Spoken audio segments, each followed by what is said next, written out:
This is a boat my dad built upstairs in his boat shop here at the Lawson Center in the late 30s, about 1938.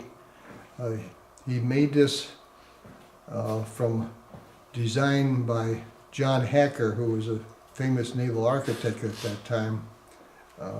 He probably had the plans, and there were full-size development of the various planks. The motor is a 1926 Scripps. It appears to be the second motor that was in the boat. My dad bought it used. I don't know how he got a hold of it. Scripps was built in Detroit.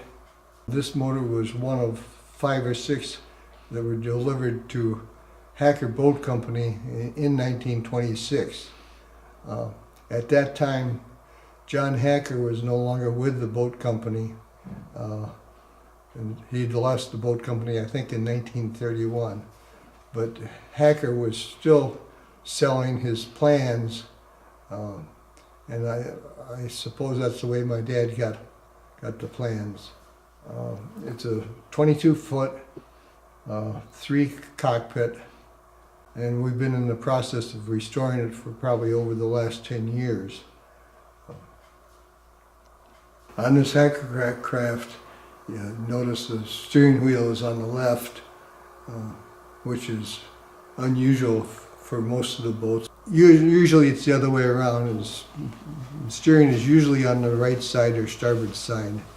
The theory there, for one, is that the early boats did not have big engines, and the longer and narrower the boat, potentially the faster it would go. The early engines turned clockwise to the right. That created a torque that tended to tip the boat to the left or to the port. So the weight of the pilot on the starboard side would counteract the torque. The other theory is concerns right away. A boat that meets a boat that's coming from the starboard side has to give way to the boat coming from the right. The boat on the right has the right of way. So if the pilot is on the right side, on the starboard side, can see the boat that has the right of way better than if he's sitting on the port side. Mm-hmm. Chris-Craft was located in Algonac, Michigan, north of Detroit. And they used automotive parts that were available. And it may be that the steering system that was available fit better on the port side than on the starboard side. My father had a 26-foot Chris-Craft, 1928. He took passengers out for rides. He had a sign on the building so people would come over from the center of town.